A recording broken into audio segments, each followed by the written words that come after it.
अस्सलाम वालेकुम नाजरीन, मैं हूं आपकी होस्ट रजिया सोलंकी। प्रोग्राम आवाम क्या कहती है के साथ आपकी खिदमत में हाजिर हूं। नाजरीन, जैसे कि आपको पता है कि मेरा ये प्लेटफॉर्म, मेरा ये जो आवाम क्या कहती है प्रोग्राम, ये प्लेटफॉर्म जो है हमेशा मजलूम की आवाज बना है और इंशाल्लाह बनता भी रहेगा।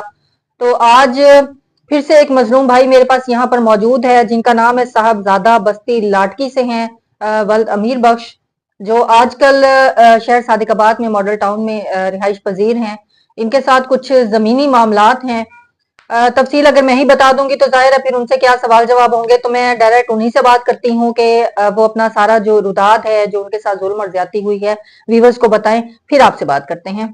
जी साहबजादा भाई, ये बताएं कि ये आपने मुझे बताया कि कोई जमीन थी जो आपकी वालदा की थी, जी भाई। जिस पर कुछ बासर लोगों ने पहले भी कब्जा किया हुआ है जी आधी जी जमीन पहले पर, जी और मजीद जो रहती है उस पर भी काबिज होना उस चाहते पर हैं। भी काबिज होना चाहते हैं। जो काबिज थे पहले वो छोड़ के भाग गए हैं।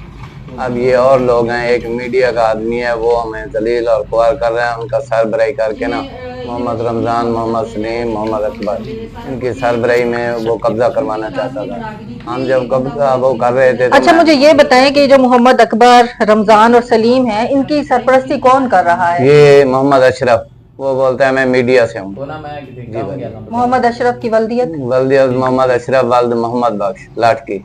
लाटकी का जी। रहने वाला है। अब ये क्या चाहता है ये शख्स? अभी ये चाहता है, कभी हम पहले हमको बोला था इसने कि मुझे 2-3 लाख रुपया दे दो, मैं आपको कब्जा करवा देता हूँ।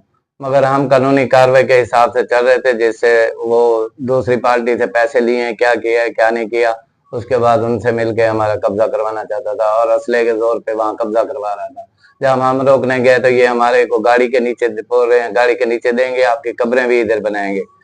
दूसरे नंबर पे मैंने 15 पे कॉल की थी, जब 15 आई।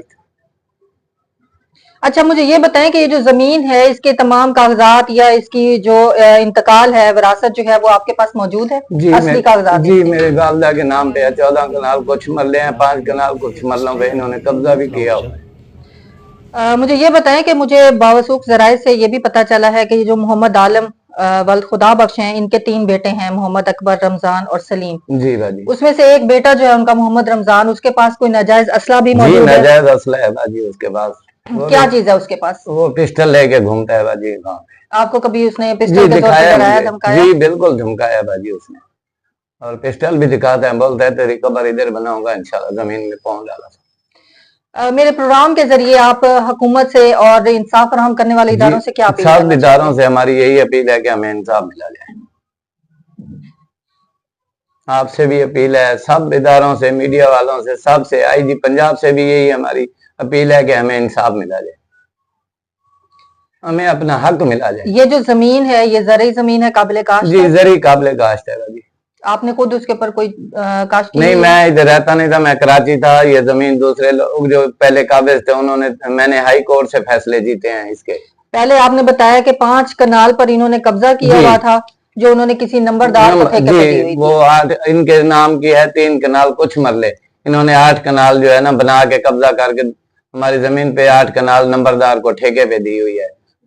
इनके कागजात जो हैं वो 3 कनाल कुछ मरलों के हैं। अब वो ठेका खत्म हो चुका है? वो नहीं, जमीन अभी आपके चल पास रहा है? है उसके अभी वो पास। चल रहा है? जी जी चल उसका रहा है। ठेका कौन ले रहा है? नंबरदार ये नंबरदार ले मोहम्मद रहा है। आलम, मोहम्मद रमजान ले रहे हैं उसका ठेका। ठीक है। उनके साथ अशरफ जो है मिला हुआ है। अच्छा भाई, मुझे पहले तो आप ये बताएं कि ये जो मोहम्मद आलम साहब हैं, इनके ये 3 बेटे मोहम्मद अकबर, रमजान और सलीम, ये क्या करते हैं? पेशा क्या है ये इनका? एक ASI का ड्राइवर है भाजी, एक फातिमा में काम करता है। मोहम्मद रमजान जो है ना, ये डेवो में काम करता है। ये हमेशा ये अक्सर हमें डराता है, और यूनिफॉर्म में आता है, अपना इसकी डेवो की यूनिफॉर्म में आता है, पिस्टल लगा होता है इसके। वो बोलता है मैं पिस्टल मार के तेरी कब्र बना दूंगा अगर जमीन में दोबारा इधर दखल अंदाजी की। इनके नाम ना कोई जमीन है ना कोई चीज है। हम डर के मारे, इनके साथ एक साफी है मोहम्मद अशरफ, वो हमेशा किसी से 2-4 हजार लेके ना किसी को अपना बना लेता है, और उसकी जो है ये ना, जो सहाफी है मोहम्मद अशरफ, इसका कौन से चैनल से, कौन से अखबार ये से नूर ताल्लुक है? चैनल से इसका बोलता है। ये मेरा नूर चैनल है, मेरा अपना चैनल है, नूर चैनल से मेरा राब्ता है। ये उन नूर चैनल के जितने लोग हैं जो खबरें छापते हैं इसकी, उनको 2-4 हजार रुपया दे के उनको साथ मिला लेता है। दूसरे नंबर पे बाजी हमें पता चला था कि मिस रजिया जो है सोलंकी, ये प्रेस क्लब की सदर है, और हमें पता लगा कि वो गरीबों की आवाज सुनती हैं, तो आपके लिए अपील है। मेरे प्रोग्राम के जरिए आप क्या अपील करना चाहेंगे ऐवान बाला से, हुकूमत से, जो यहाँ के इंसाफ फराहम करने वाले इदारे हैं, पुलिस डिपार्टमेंट है, क्या कहना चाहेंगे? हम यहाँ सादकाबाद की जो पुलिस है उनसे भी रिक्वेस्ट है, डीपीओ साहब से भी रिक्वेस्ट है, आईजी साहब से भी रिक्वेस्ट है, तमाम मीडिया के जितने लोग हैं उनसे भी रिक्वेस्ट है कि हमारा हक रसी किया जाए और हमें इन दुश्मनों से बचाया जाए। जी जी, अगर मुझे कुछ हुआ तो बाजी ये जिम्मेदार लोग हैं, मेरी फैमिली को धमकियां देते हैं, मुझे धमकियां देते हैं। मुझे कुछ भी हुआ, मोहम्मद अशरफ, मोहम्मद रमजान, मोहम्मद अकबर और मोहम्मद सलीम, मोहम्मद आलिम, ये मेरी फैमिली, मुझे कुछ भी हुआ तो ये जिम्मेदार हैं इन चीजों के। जी वीवर्स, आप लोगों ने मजलूम की रुदात सुनी कि वालदा की तरफ से, वालिद की तरफ से जो इनके पास जमीन थी, वो जमीन जो है कुछ बास लोग, जिसमें नूर चैनल से कोई सहाफी हैं मोहम्मद अशरफ, मोहम्मद आलम साहब हैं, आगे उनके 3 बेटे मोहम्मद अकबर, रमजान और सलीम जो हैं, वो नाजायज कब्जा करना चाहते हैं। नाजायज कब्जा करके इनसे इनका हक छीन लेना चाहते हैं। शायद उन्होंने ये आयत नहीं सुनी या नहीं पढ़ी कि अल्लाह पाक जो है वो अपने हकूक तो माफ कर देंगे लेकिन बंदों के हकूक माफ नहीं करेंगे। यहां मैं ये कहना चाहूंगी कि इसमें एक साहब जो मोहम्मद रमजान है, मोहम्मद आलम वल्द खुदा बख्श के जो साहबजादे हैं मोहम्मद रमजान, ये डेवो टर्मिनल पे काम करते हैं, डेवो के ये ड्राइवर हैं, डेवो बस ड्राइवर हैं। अक्सर औकात ये इनके घर पर जाते हैं, उसी डेवो की वर्दी में जाते हैं और नाजायज असला रखे हुए हैं अपने साथ, जो जाकर इनको दिखाते हैं और इनको डराते धमकाते हैं।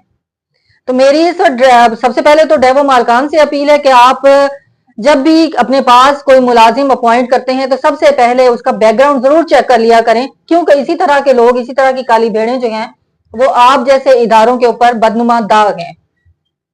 अब ये एक शख्स जो है ये पूरे के पूरे डेवो की जितनी भी शाखें हैं यहाँ पर सबको बदनाम किए हुए है।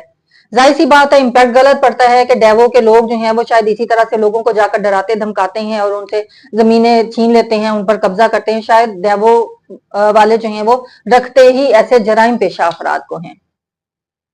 और दूसरे नंबर पर यहाँ पर मेरी डीपीओ साहब से, आरपीओ साहब से और मकामी एसएचओ साहब से रिक्वेस्ट है कि मेरिट की बुनियाद पर फैसला करें। इनके पास तमाम जो जमीन है उनके कागजात भी इनके पास मौजूद हैं, ओरिजिनल कागजात, सारी विरासत के कागजात जो हैं वो भी इनके पास मौजूद हैं।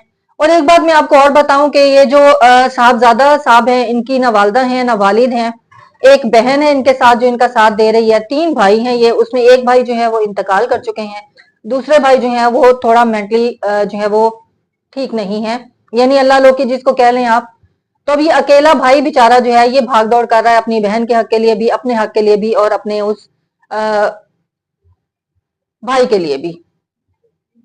एसएचओ साहब से, आईजी पंजाब साहब से मेरी ये रिक्वेस्ट है, डीपीओ साहब से मेरी ये रिक्वेस्ट है कि इनके केस को बाकायदा आप लोग खुद देखें, खुद इस चीज को जो है वो आप लोग जाकर मौके पर पहुंचे, मौके पर जाकर देखें। अगर ये लोग हक पर हैं तो इनका साथ दें। यहाँ मैं ये भी कहना चाहूंगी कि कच्चा भुट्टा में अभी हाल ही में एक नौजवान को कत्ल किया गया है, सिर्फ और सिर्फ इसी जमीनी तनाजे पर, जमीन के झगड़े पर। कि जाहिर सी बात है जब इंसाफ फराहम करने वाले इदारे जो हैं वो फौरी तौर पर नहीं पहुंचेंगे तो यही होगा कि इसी तरह से इंसानी जानों का जो है ज़िया होगा। जिस तरह से इन भाई साहब को कत्ल की धमकियां दी जा रही हैं, इनको, इनके भांजों को कत्ल की धमकियां दी जा रही हैं, इवन के वो जो बेचारा भाई, जो अल्लाह लोकी भाई है, उस बेचारे को भी धमकियां दी जा रही हैं।